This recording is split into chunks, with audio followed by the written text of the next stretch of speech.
Valtão. Eu não tô enxergando aqui. O Sheila. Esse aqui é o Fefeu.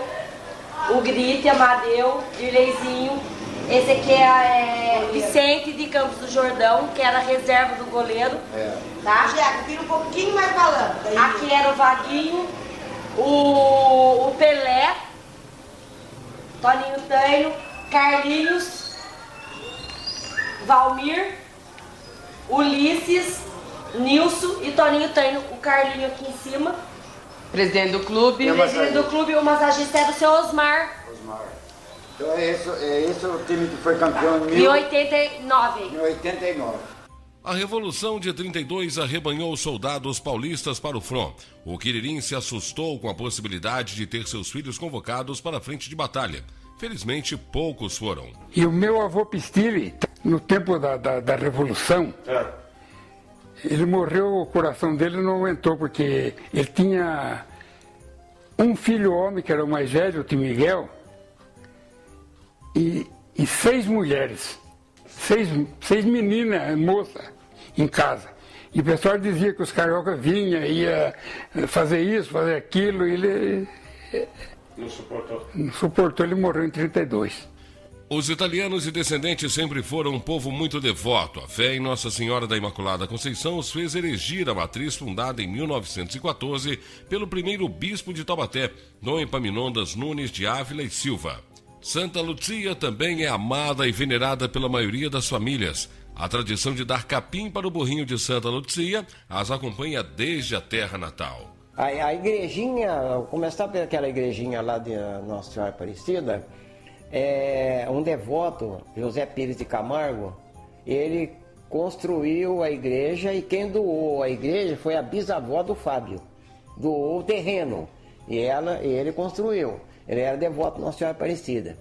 Ele tinha olaria e tinha um armazém. Era pai de 11 filhos e era pobre, mas muito honesto, muito trabalhador, muito católico. Construiu a igrejinha. E ela foi inaugurada em 1895. Tem história, tudo. Teve um casamento no dia. Tá tudo no livro. Você vai gostar de ver a história. Já conseguimos essa história. O Fábio que conseguiu essa história até. Depois que começou essa aqui.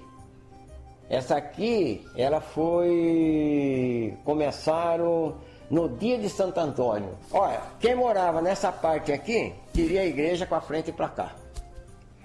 Quem morava ali, queria a igreja com a frente para lá. Quem morava do outro lado, a igreja com a frente para lá. Só não pediram para frente para o lado da baixada ali, né? Mas prevaleceu o bom senso, para cá. A parte mais plana, ampla, né? Aí sim, aí tudo bem, né? Então foi assim o negócio. Aí a italianada, tijolo não faltava, cada um deu um pouco, né? Aí foram construindo. E depois conta a história, construíram a igreja, depois foi ampliada. Em 1937, a minha mãe já me encaminhou para a igreja, eu tinha 6 anos. E me lembro muito bem que a igreja, ela está nesse sentido, a sacristia era do outro lado, onde tem um pé de ipê grande. Ali que era a entrada, sabe? Onde tem um altar lateral ali. Ali que era o altar. O fundo não tinha. Foi feito em 39, por aí.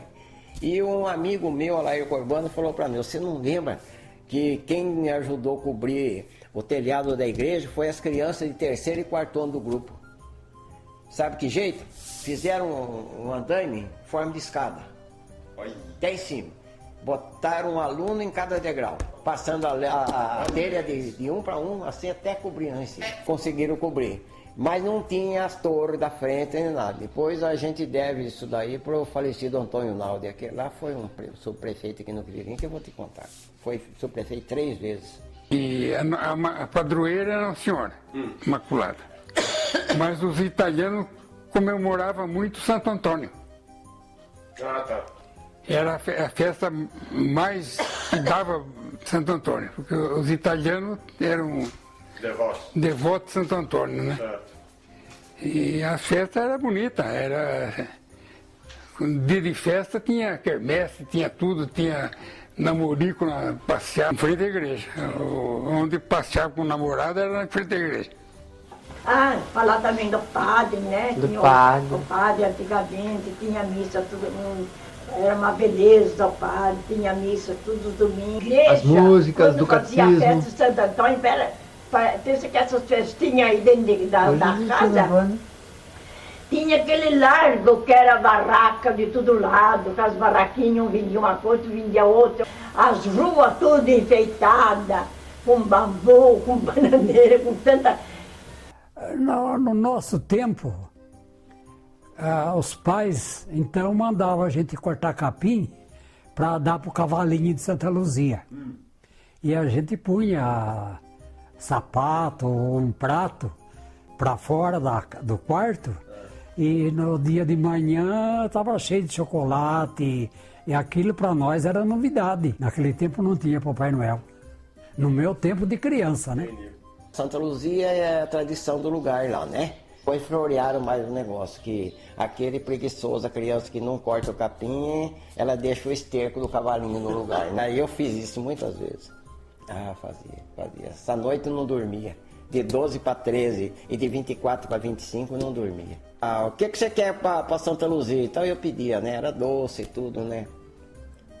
E o Papai Noel? Papai Noel quer isso? Não, se pedir de um lado não pode pedir o outro, é um só. Ou pede um ou pede outro. Porque eu dizia, mas que coisa, mas não é vocês que trazem? E veio a Segunda Guerra Mundial. A apreensão tomou conta dos italianos e descendentes. As notícias chegavam pelo jornal que vinha da Itália para os soldados indiani, pelo rádio e pelas cartas dos parentes, que eram abertas antes de chegar ao destinatário. No sobrado entrava 3 jornais. Entrava o Diário Oficial, porque eu tinha uma prima que era professora, entrava a Folha e entrava o Fanfula, um jornal italiano. E esse jornal italiano trazia todas as coisas que aconteciam com os italianos em São Paulo, que ali tinha demais, né? E as coisas que aconteciam na Itália. Bem, aí começa a desgraça. Eu vou contar para você, teve vilarejo lá que não sobrou um, vieram todos para cá. Não, vieram todos para o Brasil. Mas aí houve um contratempo porque eles chegavam hoje e amanhã já queriam voltar. A Central do Brasil, quando na época da guerra, ela aconteceu um caso interessante. Porque quando o Brasil entrou em guerra, foi mandado as tropas para lá. O Getúlio mandou as tropas para lá, né? Minha mãe falava assim, disse assim, que ela não concordava com isso aí, ela tinha um dó. Porque, que nem meu caso, se eu fosse combater lá, ia combater contra meus primos. Bom, aí quando foi, aí vinha a carta de lá da Itália, minha mãe respondia, e aí dos 2 anos em antes, 2 anos, 3 anos, eu já começava a compreender as coisas, né? Entendia o que a minha trazia na carta, tudo. Já estava cheirando a Segunda Guerra Mundial, porque o Mussolini, Partigiani, os fascistas, era uma desgraça, né? E ele estava apoiado pelo Hitler. Então, o meu pai estava vendo que... Então, eles diziam que a Segunda Guerra Mundial estava iminente. Agora, eu pergunto meu pai ia deixar isso aqui um paraíso para ir para lá? Então, não é. Então, foi indo, cada vez está se agravando mais. Quando chegou em 39, setembro de 39, aconteceu. Aí, todas as cartas que vinham censuradas, vinham abertas. Tudo que a minha avó escrevia, né? Então minha mãe começou a entrar num clima difícil. Aí você veja a tristeza que passou, né? Quando acabou a guerra, eles ligaram para lá. Depois veio a notícia que meu avô tinha falecido, depois a avó, depois um cunhado da minha mãe morreu nos frontes da Rússia, nem acharam o corpo mais, nada, morreu congelado lá, né? Então, uma desgraça. Daí, quando foi em 45, terminou a guerra, eles escreveram o seguinte, aí acabou a censura, né? A Itália era uma ruína só, desde o sul até no norte. Um dia que eu me senti muito feliz também, é o dia que acabou a Segunda Guerra Mundial. Foi um negócio que estava cansado de contar que morreu gente, morreu colega da gente, morreu parente lá de bombardeio. Um dia eu fiquei muito contente também. Depois da guerra, o que houve foi muita fofoca. Inclusive na Copa do Mundo de 1970, Quiririm, no dia do jogo do Brasil e Itália, encheu de soldado. Que é isso? Porque falaram em Taubaté que o Quiririm ia torcer para a Itália. Aí Eu fui conversando, apenas no fim eu pus uma televisãozinha pequena lá fora, eles ficaram assistindo o jogo junto com nós aqui, né? Entendi. Eu digo, o negócio é o seguinte, né? Isso aí é fofoca. Se a Itália joga com a Alemanha, nós somos italianos. Claro. Agora, o Brasil é diferente, nós somos brasileiros. O Brasil está em primeiro lugar. Embora alguém não considere o Brasil mais em primeiro lugar, que nem a turma que está mandando agora, mas o Brasil para nós é o Brasil, né? Sim. Não tem como... Quer dizer, isso é fofoca, fofoca sempre sai. Mas a vida dessas pessoas alegres aqui em Taubaté não foi só dor e trabalho. Desde o final do século XIX, quando da vinda das primeiras famílias, fatos pitorescos aconteceram. Tem uma história do seu Virgílio, ele fez briga, ele contando para mim. Ele fez briga e em frente à igreja, tem um casarão grande, que era uma padaria no tempo. E tinha um salão grande e eles dançavam lá. E lá o seu Virgílio contou para mim que não sabia se tinha matado ou não.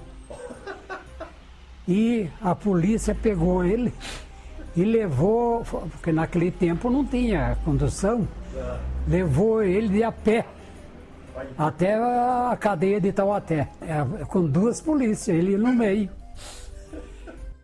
Inclusive uma família também, Turci, uma daquelas velhas, o que aconteceu, o Virgílio, que você vai indo preso? Não sei se eu matei. Ele contava essa história pra gente.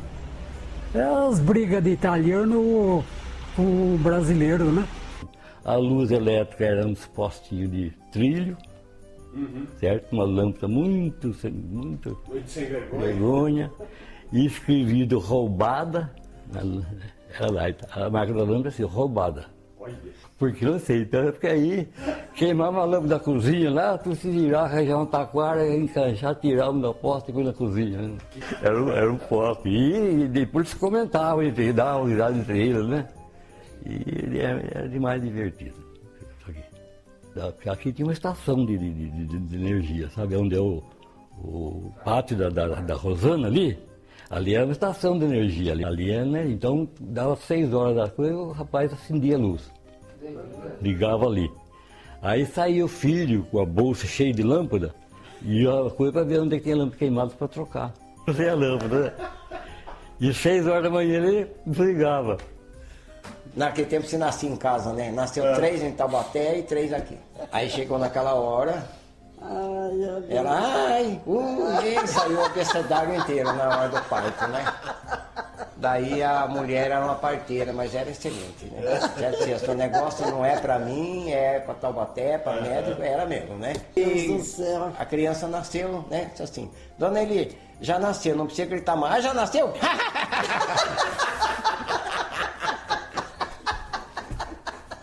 Sou testemunha. Eu nunca vi nascer nenhum, mas eu ouvia. O Sacramento, então, agora não vou falar uma história. Sacramento foi uma história pitoresca. Plantava lá 40 mil pés de tomate, 100 mil pés de tomate. Então era um volume grande para você manter pelo menos tudo igual, né? Então o Sacramento plantava uma dúzia de pés de tomate lá atrás do estabelecimento dele e lidava com aquilo de noite. Pedia os remédios pra gente, põe isso aqui, isso aí, manda fulano desbrotar aqui, esse pé de tomate. Bom, são 12 pés de tomate, ficava bonito mesmo. Ele não é uma mulher meio chata, esses caras aí, venha ver o meu tomateiro aqui. Eu está aí, depois enchia muito, sabe? Um belo dia, eu acabar de tomar Sacramento, eu acabar com o papo dele. Pegar uma gasolina que abastecia o trator de noite, ele estava naturalmente distraído lá, um pouquinho de gasolina que era pesca mano. Outro dia cedo, ele chamava o doutor, pelo amor de Deus, vem aqui, que coisa, que desgraça, isso aqui foi eu matando aqui. Não, os pés de tomate já achou assim. Ei, Sacramento, que coisa, vai sair uma doença grave que ninguém sabe, não sei. Sempre pode ter sido isso. Mas não, dá de chorar. Tomate melhor na redondeza. Essa coisa. Assim acabou o tomate. Tem uma passagem bonita de futebol, eu não lembro, não é do meu tempo, mas o campo de futebol é em frente hoje o cartório. Você sabe onde é o cartório? Sim. Era ali o campo de futebol. E nenhuma das brigas, Quiririm jogando não sei com quem, esse irmão do seu Virgílio, Sacramento, que chamavam ele se enfesou com o futebol, pegou a bola e deu um tiro na bola. Acabou o jogo. Isso faz antes de eu nascer. E sabe, eu saía à noite caçar marreco, então eu sempre tive visão boa, vista boa, cachorro junto, né? E tinha um bando de marreco que ele vinha sempre das 9h30, 10 horas da noite. E tava uma noite de lua e tinha um pé de ingá. E eu me enfiei debaixo do pé de ingá com o cachorro. E ele veio, o bando veio, eram 22, eu até me lembro. E veio diversas vezes, rodeava e ia embora. Quando eles resolveram descer as pernas, já era 11h30, meia-noite. Quando o bando desceu, o cachorro deu 14 vezes. Foi e voltou. Peguei 14 marrecos. Aí, quando eu subi o morro aqui, não tinha o asfalto não descia até ali no armazém, né? Não tinha lebristão, não tinha nada. Isso foi em 60 e pouco. Era o armazém velho. Aí eu subo, era quase 1h da manhã, o cachorro parou. É alguma coisa, né? Nossa. E eu trazia o cachorro amarrado, né? Porque o cachorro era brabo. Eu vejo um vulto branco em frente da minha casa. Eu desci a espingarda e parei de caramba, eu não vi assombração na vargem, vou ver aqui na frente da minha casa. Né? Daí o que eu fiz? Peguei, eu digo, eu vou soltar o cachorro. Soltei o cachorro por lado veio. Era ela de camisola, sentada esperando chegar. Achou era mais seguro ficar fora do que dentro de casa. Tenho medo. Em 1993 foi criada a Società 30 de Aprile, oficializada pela Prefeitura de Taubaté e com a presidência condicionada ao cargo de subprefeito. Instalada no antigo casarão do oleiro Basílio Indiani, mantém o Museu da Imigração Italiana do Quiririm, uma classe de estudos da língua e cultura italianas, uma editora com obras referentes à imigração regional e o Mercato, um restaurante comunitário adaptado no antigo silo de arroz, onde as famílias comercializam suas receitas.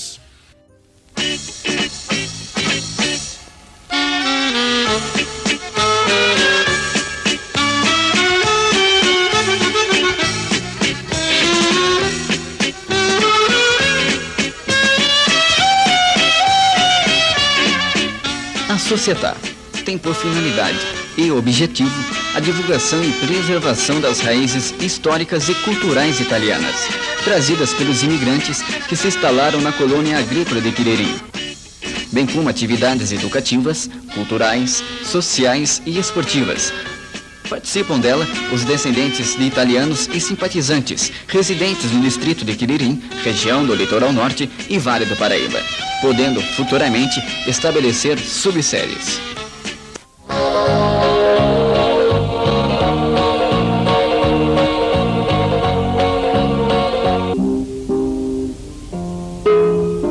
Outras atividades também foram desenvolvidas em Quiririm. Além da agricultura, algumas famílias se estabeleceram no comércio, na pecuária leiteira, no cultivo da laranja, no transporte, alfaiataria, empregos públicos, artesanatos, entre outras profissões. Quiririm atravessa hoje um período crítico-cultural e econômico, fazendo com que os agricultores busquem alternativas de sobrevivência, além do plantio do arroz. Isto deve-se a vários fatores que vão desde a política agrícola nacional até as indústrias poluentes instaladas no distrito. Cabe-nos falar do Rio Paraíba do Sul e seus afluentes industriais e municipais. Bem, eu como membro da Società 30 de Aprile e como pesquisador do Instituto Nacional de Pesquisas Espaciais, eu gostaria de deixar aqui uma mensagem e que ela está muito relacionada com a nossa preocupação com relação ao problema ambiental. Eu, como pesquisador do Instituto Nacional de Pesquisas Espaciais, coordenei um projeto de ação em toda a região do Vale do Paraíba, que esse projeto teve por finalidade, teve por objetivo principal, orientar o crescimento urbano e industrial na região do Vale do Paraíba, mas dentro de um contexto ambiental. Essa preocupação que existe dentro desse projeto é uma preocupação que também nós, na sociedade, estamos tendo com relação à nossa querida Quiririm e região. E a nossa preocupação é no sentido de evitar que nós tenhamos um crescimento desordenado e que venha comprometer o nosso meio ambiente. Joaquim Rodrigues Gomes, nascido em 2 de janeiro de 1907, falecido em 27 de abril de 1989. Alfredo Barbieri, 20 de janeiro de 1899 a 1 de dezembro de 1987. Imagens cedidas gentilmente pela família Barbieri e Rodrigues Gomes, originariamente em preto e branco. Como é a história do... Vamos tocar, lembrando que o Joaquim é português, né? O nosso Joaquim aqui é português. Conta a história aí do... Vamos tocar o Bico da Chaleira. Ah, coisa, o pato. O pato do Geninho. Ora, Projeto, vamos tocar o Bico da Chaleira. Não, o Bico Gênio Pato, o pai dele é nosso primeiro maestro de Quirim, o pai do Gênio Pato. Ah, o Geninho? É, Geninho. Então nós chegamos, ainda morava antigo, chegaram na rua, ora, Projeto, vamos tocar o Bico da Chaleira. Chegar lá no lago, tinha o armazém dos Averão ali, nós bebia até rasgar o peito mesmo. E era só o Bico da Chaleira. Aqui nessa rua aqui, nós vamos fazer uma festa aqui no sul do Lago Valdeiro, aqui na entrada da Campina. Yaya, me deixa subir essa ladeira, eu sou do bloco, mas não pego na chaleira. Yaya, me deixa subir essa ladeira, eu sou do bloco, mas não pego na chaleira. Eugênio Simões Pato. Conheci muito porque eu era criança, né? Nem conhecia. Mas eu ouvia sempre o pessoal comentar que meu pai era maestro e lá no Pinheirinho teve uma festa lá que ele foi, dizia o Alfredão e o Mazini também, que era músico, e eu mesmo fui buscar cada Mazini um certo tempo, há muitos anos atrás, uma roupa que ele lá no Pinheirinho, ele soltaram um foguete, escapou e veio na perna dele, rasgou, queimou a roupa dele. Da banda, conheci meu pai, nem cheguei a conhecer meu pai, mas eu vejo o pessoal em casa sempre falar, minha mãe falava sempre, e aí no que também os italianos falavam, que eu conheci os músicos, que já morreram todos, o Alfredo Barbieri, o Parmílio Ponzoni era músico, e meu pai era um maestro, e gostava muito desse Bico da Chaleira. Dídimo Gadioli. Dá uma história que o Quiririm era muito difícil quando morria alguém, tinha que levar a pedra aqui até Taubaté, lá no Alto do Boa Vista. Então os italianos aqui queriam um cemitério aqui, mas justamente o Félix Guizar Velho, pai do doutor Félixinho, ele não queria abrir dar verba para fazer o cemitério aqui. Mas como ele viajou para ir para a França, então mandaram chamar os italianos aqui e disseram que vamos aproveitar para fazer o cemitério, porque assim o prefeito está na França e nós aproveitamos a ausência dele e nós vamos fazer o cemitério. Então reuniram e fizeram o cemitério às pressas, mas fizeram. Compraram o terreno, fecharam de muro, né? E o mais difícil não foi só isso, o mais difícil é que para inaugurar o cemitério demorou muito, porque não morria ninguém, sabe? Então foi difícil, estavam querendo até emprestar um defunto para poder inaugurar o cemitério.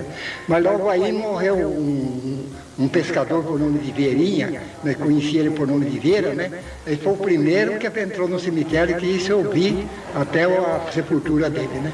Até acompanhei o enterro dele, era mocinho, mas acompanhei o enterro dele. Esse foi o primeiro, né? Dina Bila Turci. Mamãe veio de Cremona e o papai de de Mantua. E a minha mãe veio com 2 anos e meu pai veio com 4 anos. E chegaram aqui no Quiririm, né? Se arrancharam aqui numa fazenda ali, que ainda existe a fazenda que juntaram a italianada, puseram tudo ali aqui no Orbos, começa ali, fazendo o Arbino que morava ali. Noêmia Naldi. E tinha um baile, a gente quebrava até umas horas, e bem ainda. Mas assim, se juntava só família. Quando a gente a tia Josina dizia vamos embora, tinha que ir embora. Não podia ficar mais sentado. Senão depois chegava em casa, era aquela água de tomar o peteleque por aí. A maior alegria minha, minhas netas. Nenê Naldi. Eu não sei mesmo, porque eu já passei tanta coisa, você lembra, você não lembra, mas eu não gozei muito a minha vida, falo a verdade pra você. De sorteio ainda gozei, mas depois que eu perdi minha filha, acabou muito pra mim. Ari Naldi. Eu tenho uma lembrança muito assim, que eu sempre guardo, assim, foi o dia que o Menegildo Montes me deu uma camisa do Esporte do Quiririm. Emília Valério.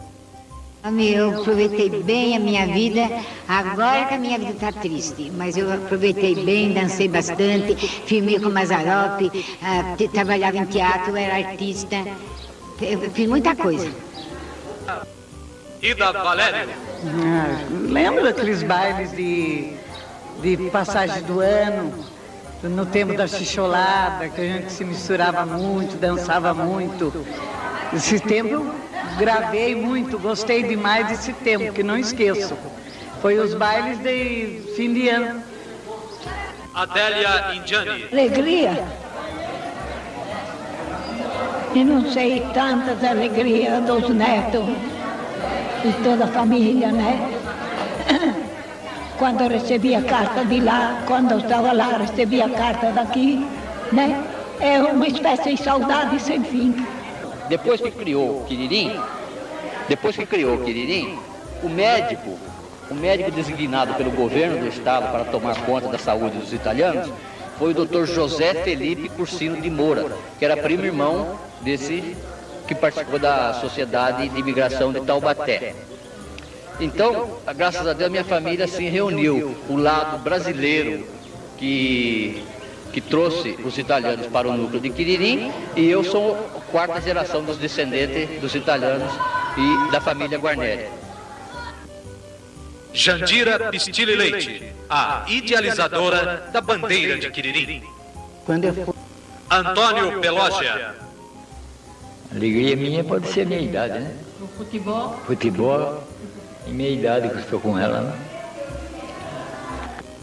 Clélia Gadioli Pelógia. O baile que tinha era lá no Solde, né? Que a gente mesmo ia lá, dançava, lá comia, brincava, né? Carnaval, tudo, né? É a única coisa que a gente... Porque sair de casa a gente já não saía muito mesmo, né? Nelo Maurício Indiani. Nosso pai nunca brigamos, né? Sempre vivia em paz, tudo. Não houve nada. Recorda quem foi o autor daquelas pinturas na parede do sobrado? Foi Basílio Indiano. Quem? Basílio. É tio do senhor? Meu tio. Você viu lá a pintura? Vi. Olha.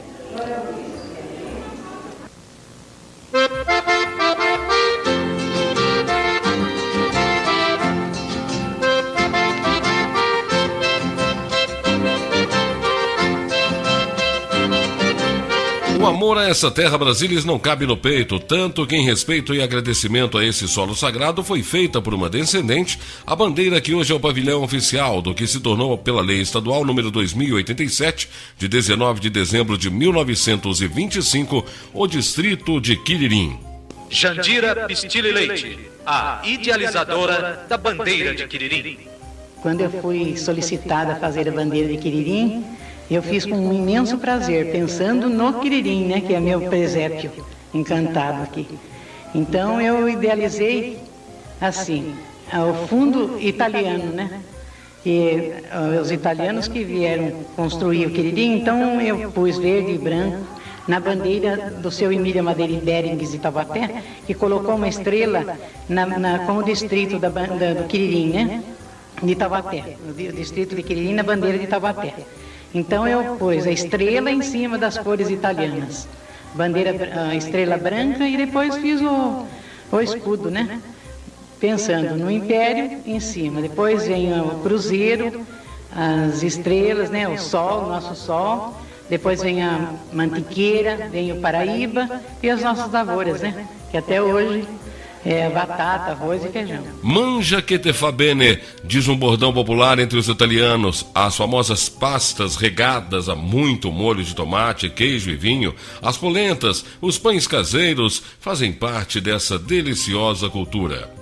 As mamas e nonas ensinavam a arte de cozinhar ainda muito cedo às suas bambinas, e o resultado desse hábito foi a ideia de levar as mesas dos quintais para a rua, em comemoração ao centenário da vinda dos primeiros imigrantes para Taubaté. Nascia aí a festa da colônia italiana de Quiririm.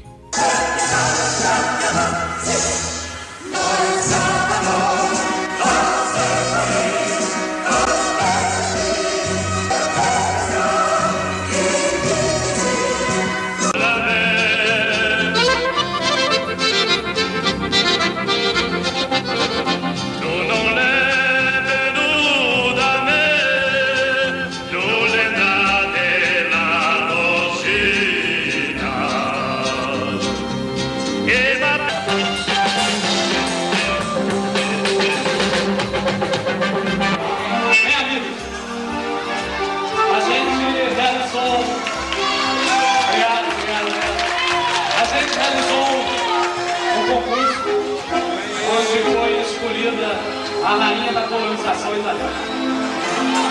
Eu gostaria de chamar a dona Jandira Cistini.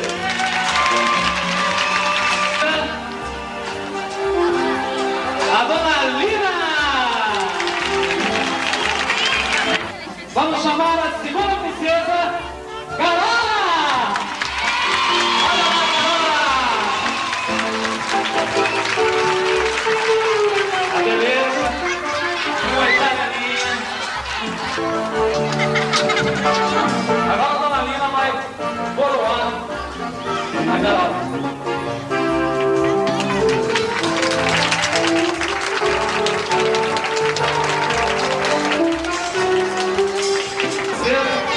A menininha Alessandra! Olha aí, Alessandra! A beleza de outra italiana, descendente de italiana.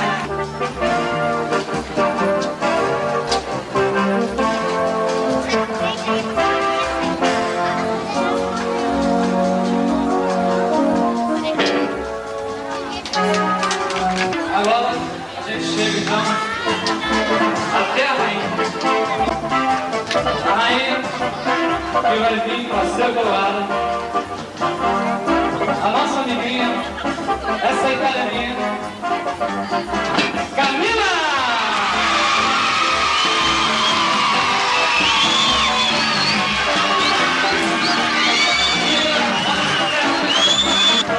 E agora, a dona Lina vai coroar a rainha centenária da colonização italiana.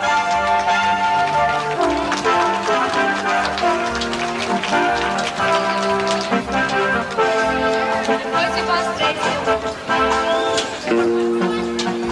bota o cabelo na piranha. Arruma aí. Bem, eu vou beijar a rainha. É isso aí. Vamos continuar com a festa. Vamos continuar com todos vocês. Porque é o centenário da colonização italiana. Obrigado a vocês. Obrigado.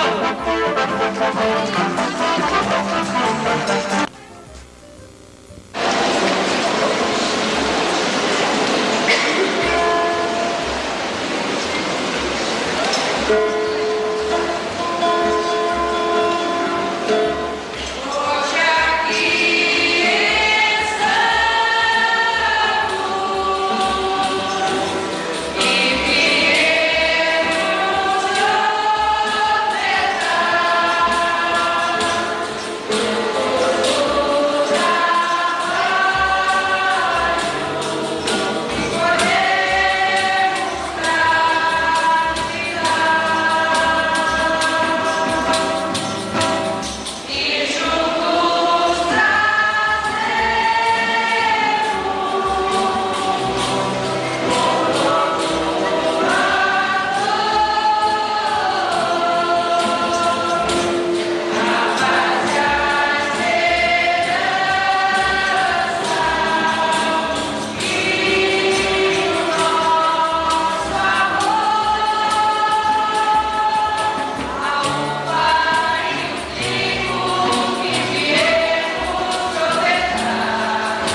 A banda do 5 BPM.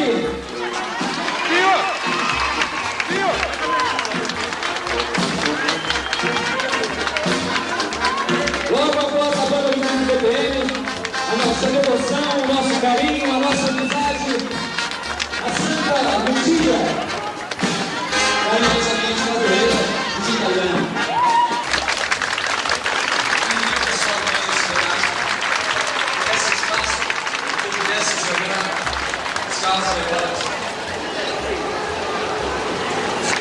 Padroeira dos italianos. Uma salva de palmas. Muita fé, muito amor, muito carinho. Viva Santa Lucia! As ruas outrora de terra, com o passar do tempo, foram sendo pavimentadas. A paisagem do distrito aos poucos foi se modernizando, embora ainda haja muitos casarões da época conservados pelos proprietários.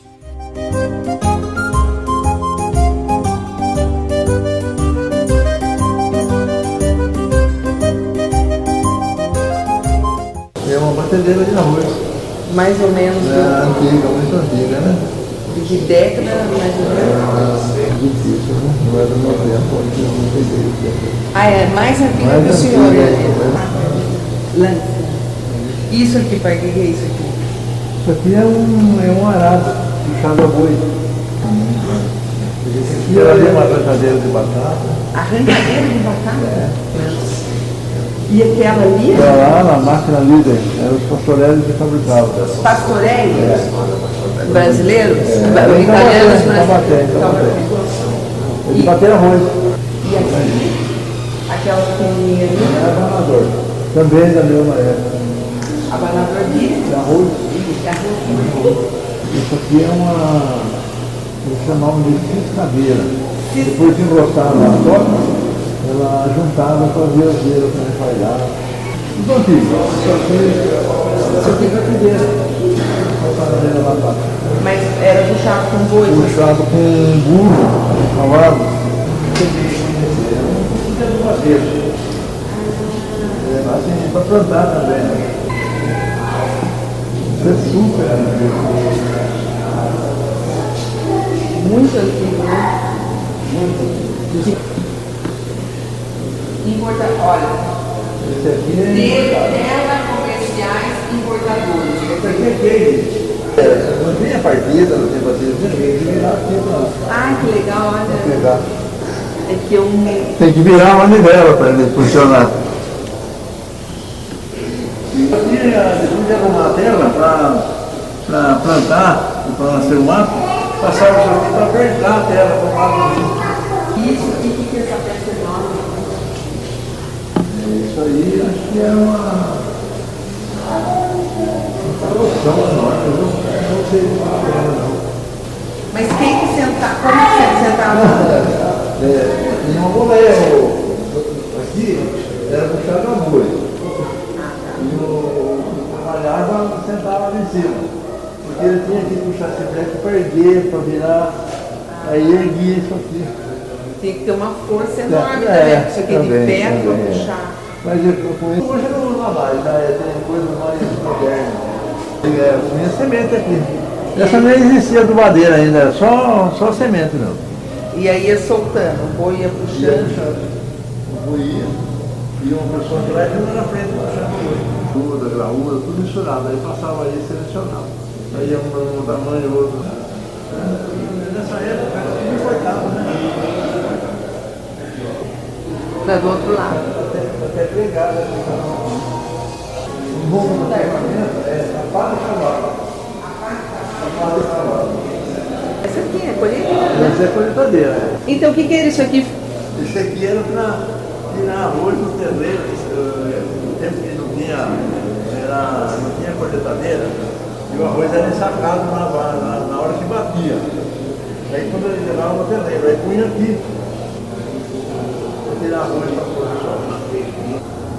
Foi excelente ele ter feito isso. E agora muito bonito, tá aqui. Muito bom. Mas... O tratorzinho era de roda de ferro, isso ali, precisava ter muque para virar a direção dele, viu? E ele sempre trabalhou junto e andava de bicicleta o dia inteiro. dentro. De dia não, isso aí ia cedo e vinha à tarde. Lá tudo a pé.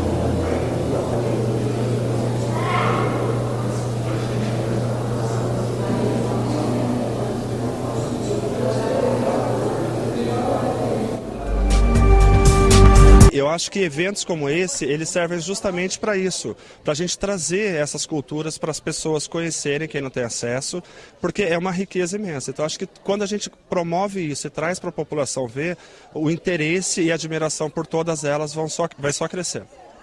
Isso, então a gente continua com a parte pedagógica forte, recebendo grupos de escola, outros grupos, associações, mas eu acho que o museu, o que estava faltando aqui era justamente isso. O museu a gente fica aberto de segunda a segunda, não fecha.